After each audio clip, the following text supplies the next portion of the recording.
Who would have thought that Kachan will ever be anything more than an angry rival whose sole character is all about yelling and diminishing others? Well, just like My Hero Aka went from an action comedy to a dark fantasy, Bakugou in turn became a fully fledged hero. Hello comrade, my name is Bahis. Come, get yourself a beverage and sit down with me. We got an arc to inspect. This video was sponsored by absolutely no one, but you can support the channel by visiting Patreon, where you can find exclusive footage of me watching and commenting on shows live with viewers from Discord, which you can also be part of by clicking a link in the description. In order to discuss the evolution of this Pokemon, we won't need anything that hasn't been adapted in the anime. Not to say that his development stops, it's just not what I want to focus on, plus spoilers, we don't want them here either. Let's start with a quick revision of his character, as it's been a minute since the show started and who other than me binges all the previous seasons before jumping into a new one. Katsuki Bakugou was a total dick. He lacked respect for anyone besides All Might, thought he was holier than thou, and behaved like a complete bully. The world gave him a stable family, a peaceful environment, and an outstanding set of physical/intellectual abilities, so no wonder it went to his head. However, Kachan's troublesome disposition could have only been matched by his unwavering ambition to be the absolute best at what he does. I believe this was the sole decent-ish quality most people saw in him up until the kidnapping situation and its aftermath. But was that the point where he started to grow as a person? This is a tough question, because sure, some events were more impactful than the other and some did more harm than good. Yet, from a writing perspective, where do we draw a line between setup and development? Here's a simple example, the very first combat training class. Obviously, this is still the trash-talking explosion boy we all love to hate, but did you catch the shift in his source of anger? If just a few episodes ago it was, how can you even stand in the same ring as me, now it's, were you looking down on me this whole time? He became even more petty, since for the first time ever, somebody seriously challenged him. Deku of all people got into UA somehow and dared to stand up to him. For a person who was praised his entire life, told that he was special and destined for greatness, this is a reality check, cause as soon as you find yourself among equally gifted, you aren't that special anymore. Listen to this. When I was watching that ice guy, I realized I couldn't beat him in a head-to-head fight! Crap! I even agreed with what that girl said! My attack was so stupid! Damn it! A weaker individual would have succumbed to pride and left the village. Not Katsuki though, his ass was handed to him and he, even through tears, still decided to persevere.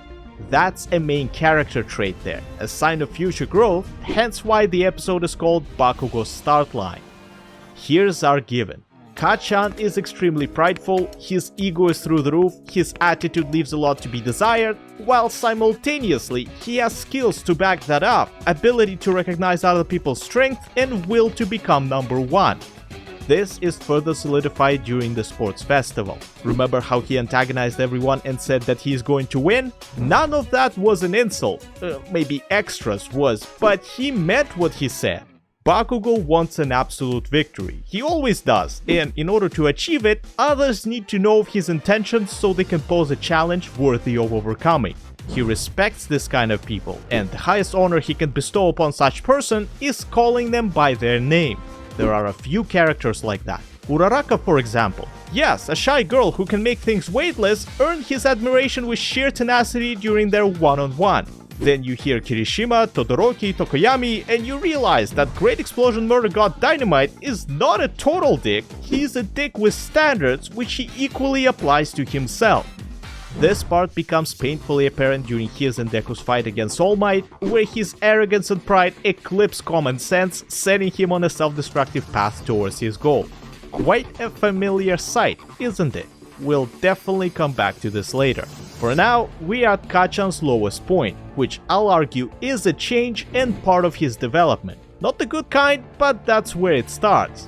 He doesn't quite understand what it means to be a hero, as to him, it's somebody who always wins against all odds. Granted, it's certainly on the resume, except it can be applied to anyone, including a villain.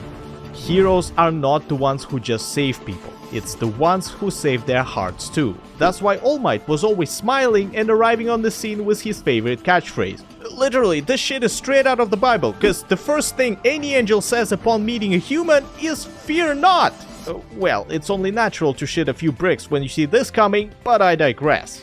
Bakugo's approach to being a hero is very selfish. He wants to win and save people in the process, which is all kinds of backwards and precisely why Midoriya got pissed at him. If I'm so bad that I have to get help from a weakling like him, then I'd rather lose this.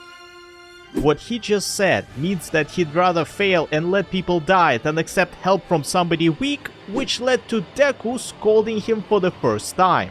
It wasn't enough though, as our spicy lad is a man of action and doesn't respond to verbal communication, not yet at least.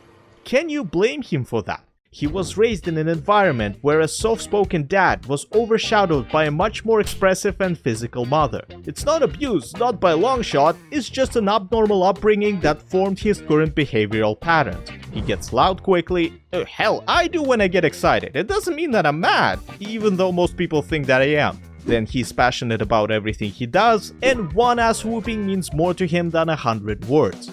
Here's where the abduction comes into play, or the outcomes of it, I better say. The symbol of peace was forced to retire, and nobody knew this event would transpire. Though the biggest of bads does lay defeated, this ain't no victory as history was repeated. Villains escaped, many lives have been ruined, and cracks have appeared in Civil Foundation current. Why did this happen and why do I rhyme? Because coffee kicked in just in time! On a serious note, was it Bakugo's fault for being too weak and needing to be saved?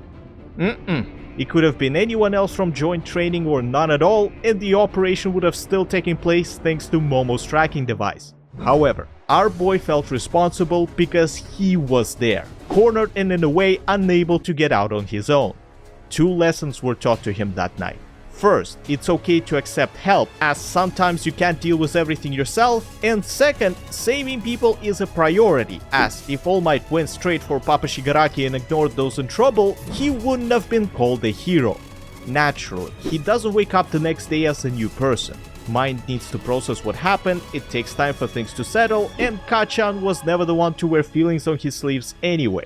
So it simmers, the guilt, the shame, the sadness coursing through his veins like poison, but there is a new challenge ahead that forces him to suck it up and move forward. Well, the homework he was assigned during the Kamino incident wasn't yet complete, so he fails miserably while doing his best. Again, his best just wasn't enough, and he started to realize that something's not right. Who does he go to in his time of need? Deku, his old buddy, who was getting stronger by the day and who passed the exam he failed.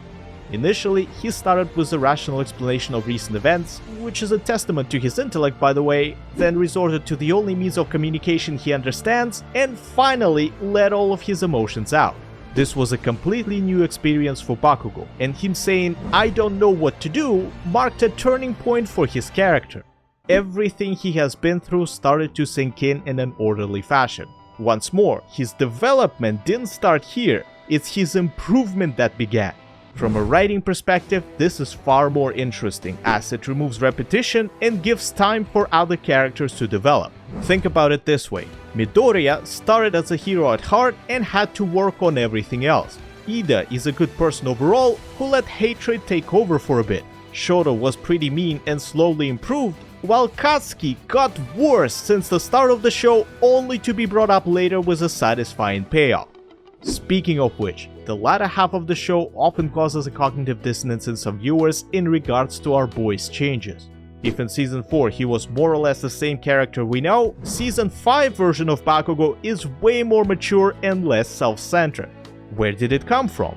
Let me put it this way. During the first 3 seasons, he was acquiring pieces of the puzzle, which he slowly started to assemble around the hero license re-exam. All we gotta do is show these brats how impressive we are. Cause come on, lose to someone you look down on and you feel like crap. That's not the way we're gonna win their hearts or whatever. He is practically talking about himself from the past, as he was the one to get upset when others outperformed him. Sure, he is still competitive and wants to be the best, but now he understands when it's okay or not to do so. On top of that, Kachan proposes to win the kids' hearts through inspiration, which is a sign of him starting to think like a true hero. Next we have a similar situation with the school festival, A great arc in my opinion, especially with the gentle criminal story giving us an insight on how the villains are made. Sometimes it's just a fucked up sequence of events that totally breaks a person. Anyway, Boom Boy turns into Beat Boy, delivers indiscriminate happiness to everyone involved, and helps a sad little girl smile for the first time. Then there was the battle between classes 1A and 1B, where everyone was surprised with Katsuki's performance. Why? Surely you remember him as a genius fighter from before, and in combination with the amount of teamwork experience he just got, it's reasonable to expect him to get better. He indeed has come a long way from episode 1, and what's actually amazing is the fact that he is still the same person at his core, just a better version of himself. People don't change. Thank you, Dr. House. Yelling, attitude, moderately offensive nicknames, all of that is still there, but the edgiest parts of his personality got smoothed out with the power of self-improvement. Yeah, he had the skill this whole time, and it was his own arrogance preventing him from utilizing it properly.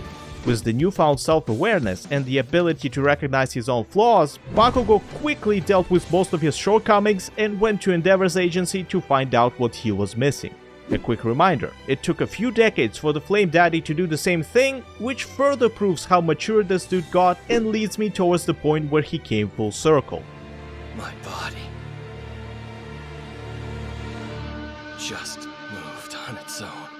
As I've said earlier, Deku started with the heart of a hero, while Kachan had to unlock it. He went from not wanting to as much as acknowledge the guy to full-on sacrificing himself for his friend. However, even though Midoriya's life was saved, his psyche suffered a catastrophic failure and the weight of his burden came crashing down, taking his spirit with it. More than anything, he needed hope, and Kachan immediately recognized that because he was just like him. A fellow All Might enjoyer, somebody who doesn't consider themselves and presses on against all odds. Now it's Bakugo's turn to scold him, and the first thing he says summarizes the entirety of his development in one line. Are you able to smile right now?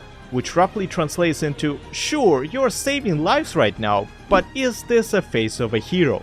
Hell, he even directly compares this last quirkbender to his previous self by referring to himself and the rest of 1A class as Deku's extras.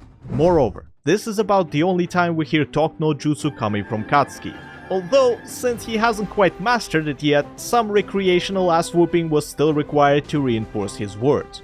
Once the dust settles and Imoku feels Doria is ready to listen, Kachan tells him how he truly feels, followed by an apology from the bottom of his heart. No need for a Regulus Cornelius type monologue or 1,000 good deeds to prove his sincerity. These two have been through so much and undoubtedly reached a level of mutual understanding no other character in the show comes even close to. Bakugo has finally let go of his past and is ready to be his best self. Still edgy, loud, mean at times, as well as compassionate, sympathetic, and ready to lend a helping hand. What a fucking journey. It was I, Mahius, being an archaeologist into the microphone. Have a great whatever time of the day you have. Until next time, cheers.